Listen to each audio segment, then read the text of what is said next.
Well, first, I must say I'm very much disappointed because when you look at what's happening in Parliament there, um, to be honest, it will really affect the Amerindian people because the money that we have earned from Norway, Guyana, between the partnership between Guyana and Norway, it focused on a lot of projects for the Amerindian communities. And what we are seeing today it will definitely affect these projects. As such project, we have the Amerindian land titling and demarcation, which is very important. This is what we have been calling for a very long time, that we want ownership to our lands. And this money is focused in doing that, completing that project there. And so today we stand in a doubt. Right? It will totally jeopardize that project.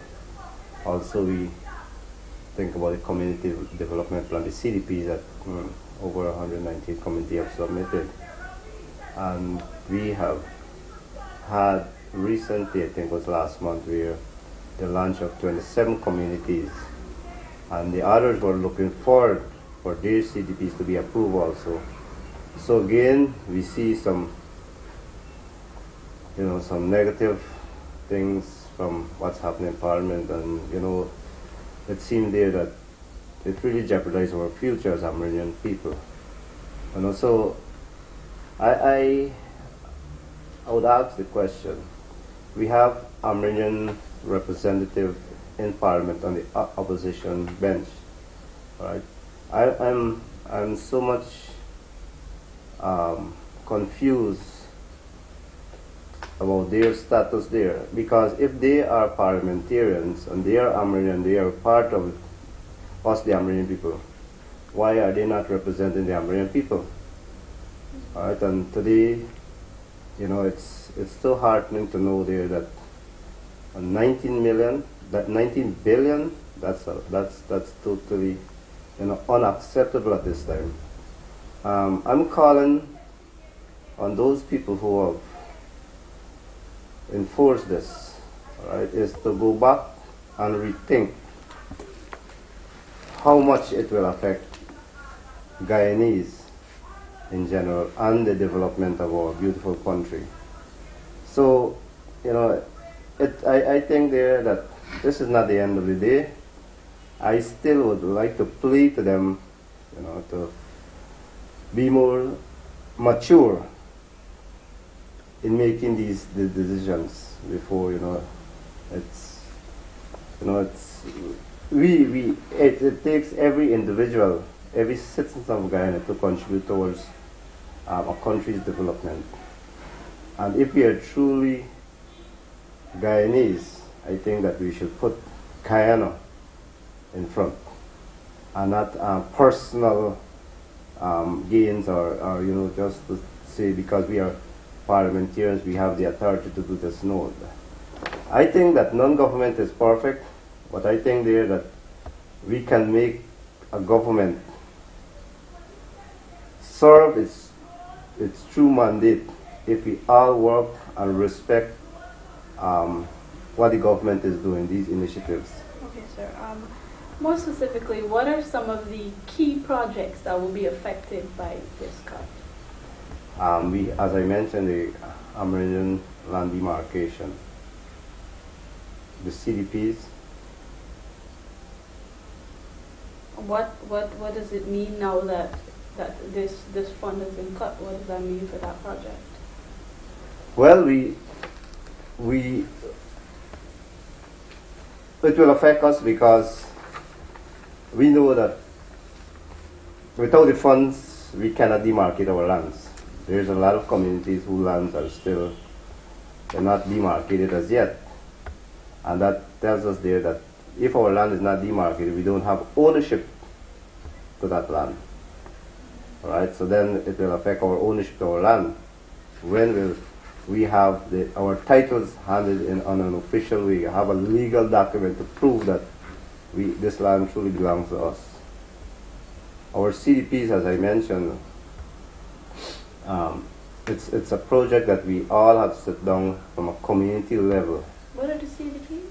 The Community Development Plan. But it's project that will enhance economic activities for communities. And also, now these things, we have various projects. We have projects that will boost our agriculture sector in the communities. Tourism, ecotourism, that is something that, you know, we are so much want to be part of the global market for encouraging tourists, because it's a growing industry, one of the fastest growing industry in the world, and we want to tap into these things.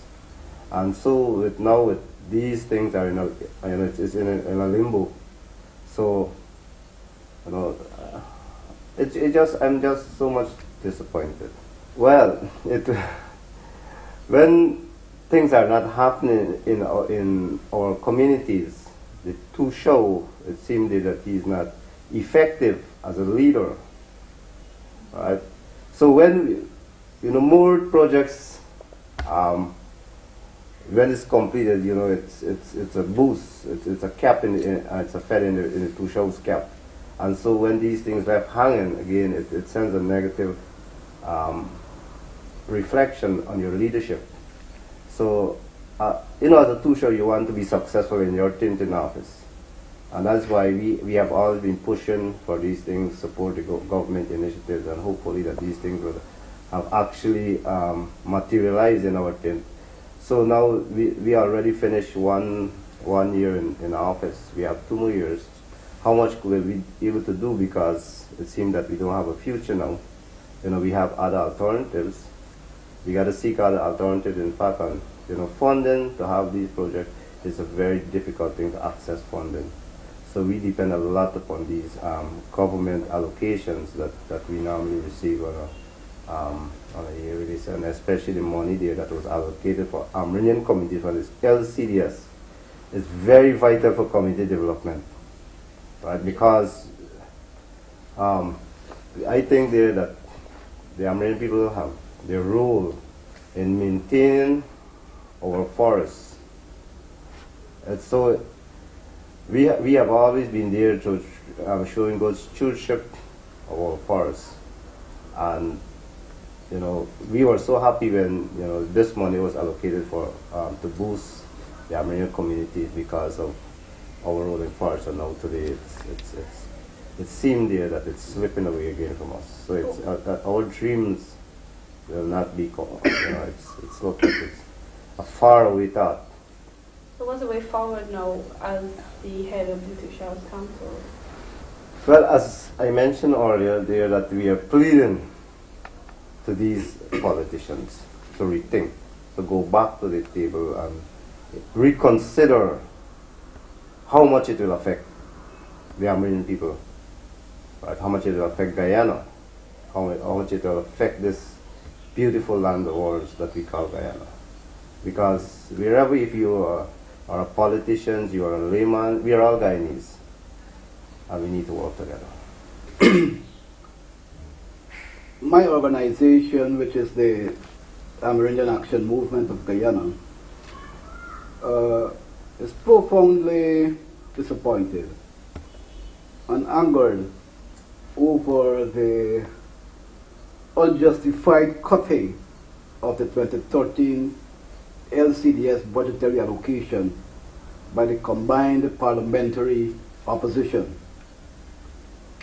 The 2013 budgetary allocation cut by $19 billion is certainly not based on merit or sound rationalization, but a deliberate act to bring about the failure of Guyana's low-carbon development strategy. We condemn this act by the parliamentary opposition as totally irresponsible,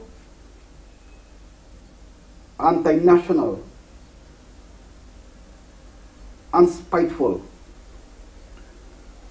What will happen to the Amelia Falls project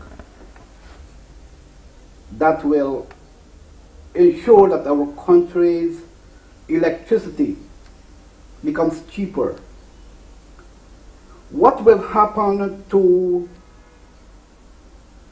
the community development plans of the Amerindian communities of this country.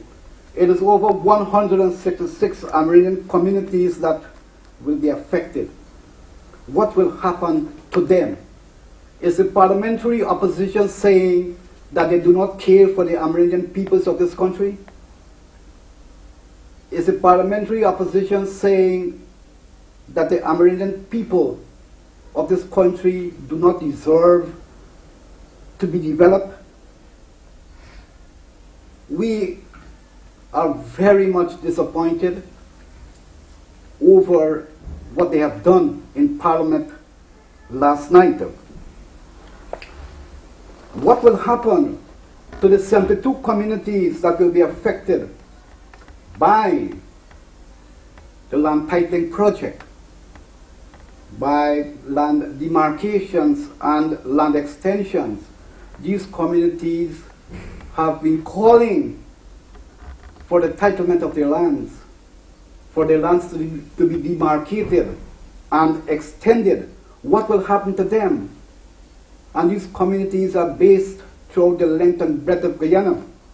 What will happen to these communities? It is the right of the indigenous peoples of Guyana to have their rights to their land.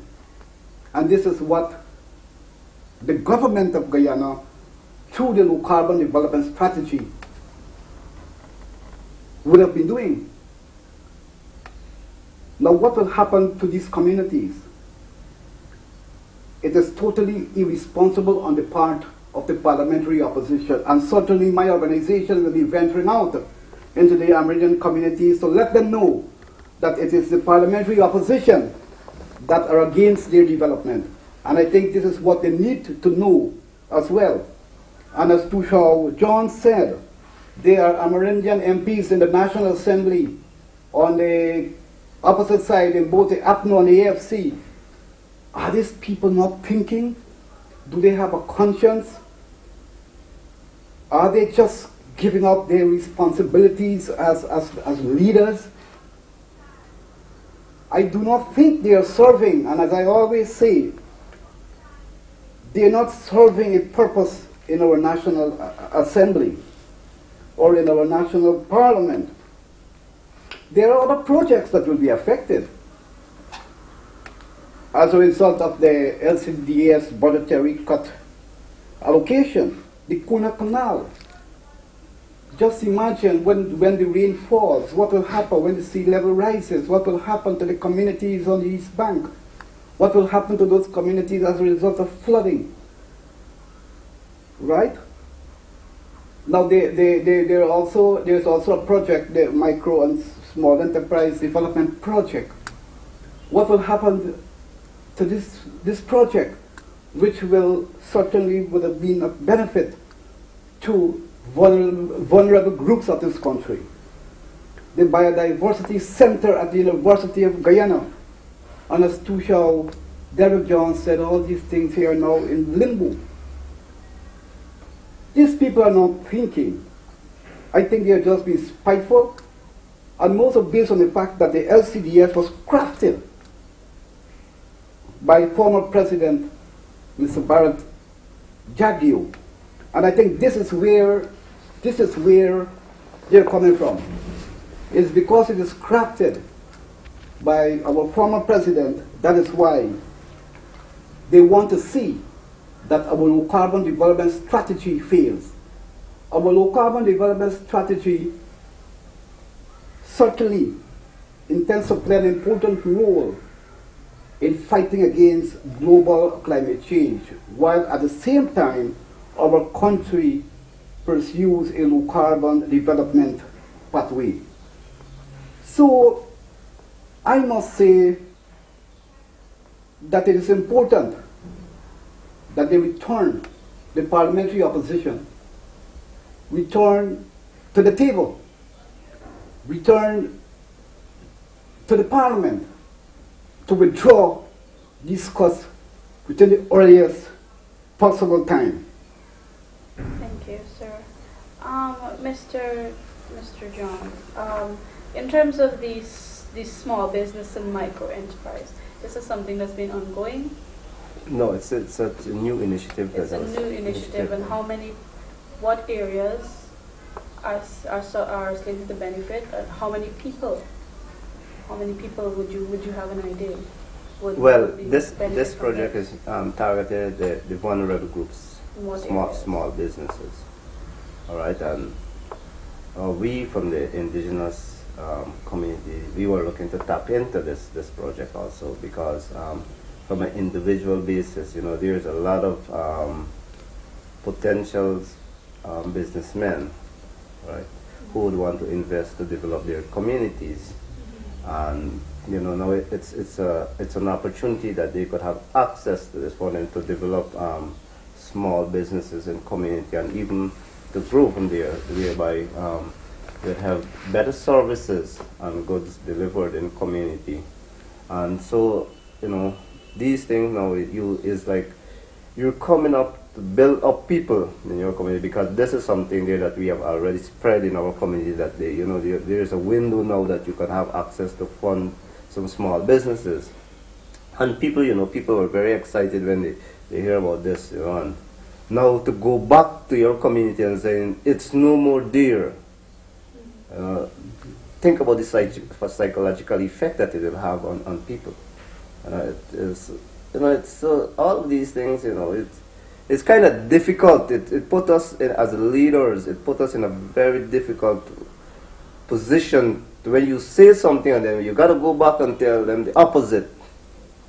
It's kind of, I don't know. But as I'm pleading here again, that I hope that good sense could prevail. Because sometimes you make decisions, or you